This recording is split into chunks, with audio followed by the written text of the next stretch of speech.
RJ Rohini tax நேயர்களுக்கு வணக்கம்.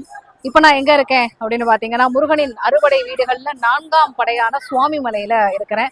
சிறப்பான தரிசனம், சாமியை பார்த்துட்டு வந்தாச்சு. அப்பனுக்கு பாடம் சொன்ன சுப்பையனுக்கு பின்னாடி ஒரு பெரிய வரலாறு இருக்கு. அந்த வரலாறு என்னன்னு தெரியுமா?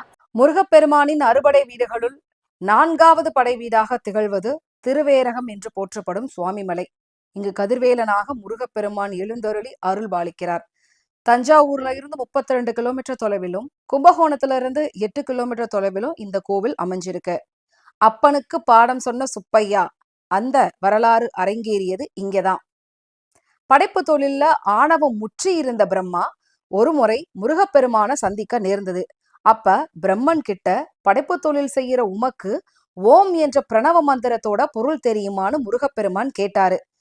இந்த கேள்விக்கு பிரம்மாவால் பதில் சொல்ல முடியல. பிரணவத்துடைய பொருள் தெரியாம திகச்சு போறாரு. அவரை தலையில் குட்டி சிறையில் அடைத்தார் முருகப்பெருமான். பிறகு ஈசனே நேரில் வந்து கேட்டுக்கொண்டதால் பிரம்மாவை முருகன் விடுதலை செய்தார். பிறகு சிவபெருமான் பிரணவத்தின் பொருள் உனக்கு தெரியுமா என்று முருகப்பெருமான் கிட்ட கேட்டாரு. அப்படி உனக்கு தெரிஞ்சிருந்தா அந்த பொருளை எனக்கு கூற முடியுமான்னு கேட்டாரு. உரிய முறையில கேட்டா சொல்லித் தருவேன்னு சொன்னாரு முருகப்பெருமான். அதன்படி சிவபெருமான் இந்த சுவாமிமலை தலத்தில் சிஷ்யன் நிலையில் அமர்ந்து முருகப்பெருமான் கிட்ட பிரணவ உபதேசம் கேட்டார். இவ்வாறு இறைவனான சிவபெருமானுக்கே முருகன் குருநாதனாக ஆனதால் அவரை சுவாமிநாதன் என்றும் பரமகுரு என்றும் தகப்பன் சாமி என்றும் போற்றுறாங்க. இந்த தலத்துக்கும் அதனாலேயே சுவாமிமலை அப்படின்னு பெயர் வந்துச்சு. இதுதான் அப்பனுக்கு பாடம் சொன்ன சுப்பையாவின் கதை. இந்த தலத்துல சுவாமிநாதன் 4.5 அடி உயர நின்ற கோலத்தில் கம்பீரமா காட்சி தர்றாரு. இவருடைய வலது கரத்துல தண்டாயுதம் தரித்து, இடது கரத்தை இடுப்பில் வைத்து மார்பிள் ருத்ராட்சம் விளங்க காட்சி தர்றார் முருகப்பெருமான். இந்த கோவில்ல முருகப்பெருமானுடைய முகத்துல நாணமும் சாந்தமும் தவழ்வத கண்குளிர நீங்க பார்க்க முடியும். மகா மண்டபத்துல மயிலுக்கு பதிலாக முருகனுக்கு இந்திரனால் வழங்கப்பட்ட ஐராவதம் என்ற யானை நிற்கிறது. கிழக்கு நோக்கி நின்று திருவருள் பாலிக்கும் சுவாமிநாதனுக்கு தங்க கவசம், வைரவேல் கவசம், தங்க சகசர நாம மாலை, ரத்தின கிரீடம் போன்ற பல்வேறு அணிகலன்களையும் பூட்டி பக்தர்கள் அழகு பார்க்கிறாங்க. சுவாமிநாதன் தங்கத்தேரிலும் அவ்வப்போது பவனி வருவது வழக்கம். நெல்லி மரம் தான் சுவாமி மலையுடைய தல விருட்சம். நெல்லி மரத்தை வடமொழியில தாத்ரின்னு சொல்லுவாங்க. அதனால சுவாமி மலைய தாத்ரிகிரி அப்படின்னு குறிப்பிடுறாங்க. சுவாமி மலைன்ற பேர் மட்டும் இல்லாம சிவகிரி, குருவெற்பு, குருமலை, சுவாமி சைலம் போன்ற பெயர்களும் இந்த மலைக்கு இருக்கு. வடமொழியில சுவாமிநாதனை ஞானஸ்கந்தன்னு போற்றுறாங்க. சுவாமிமலை இயற்கையான மலை இல்லைங்க. ஏராளமான கருங்கற்களை கொண்டு கட்டப்பட்ட ஒரு மாட கோவில் தான் இது. இங்கு 3வது பிரகாரம் மலையடிவாரத்துல இருக்கு.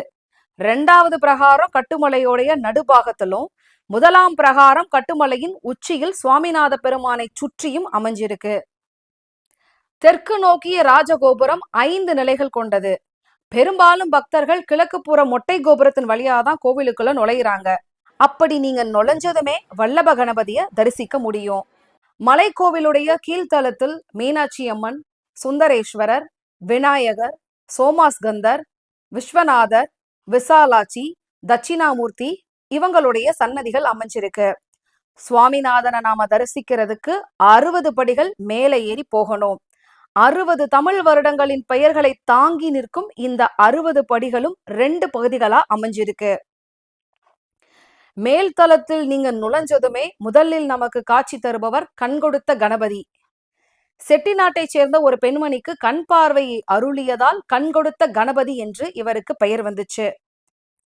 இவரை வணங்கக்கூடிய பக்தர்களுக்கு நல்ல கண் பார்வை கிடைக்கும் அப்படிங்கிறதும் அனுபவ ரீதியா பலர் பகிர்ந்த உண்மை. சுவாமிமலையை பொறுத்த வரைக்கும் முக்கியமான திருவிழாவாக திருக்கார்த்திகை திருவிழா 10 நாட்கள் நடைபெறுது. சித்திரையில் 10 நாள் பிரம்மோற்சவமும், வைகாசி விசாக பெருவிழாவும், ஆவணி மாதத்துல 10 நாட்கள் நடைபெறுது. இது இல்லாம பவித்ரோற்சவம், புரட்டாசி மாதத்தில் 10 நாட்கள் நடைபெறும் நவராத்திரி பெருவிழா, ஐப்பசி மாசத்துல கந்த சஷ்டி விழா, மார்கழியில திருவாதிரை திருநாள், தை மாசத்துல தைப்பூச பெருவிழா, பங்குனியில வள்ளி திருக்கல்யாணம், இந்த எல்லா விழாக்களுமே சுவாமி மலையில சிறப்பா கொண்டாடப்படுது. கண்டிப்பா அப்பனுக்கு பாடம் சொன்ன சுப்பையாவின் கதையும், இந்த கோவில் எந்த தலத்துல என்னென்ன அமைஞ்சிருக்கு அப்படிங்கிற ஒரு வரலாறையும் இந்த வீடியோல வந்து தெரிஞ்சிருப்பீங்க.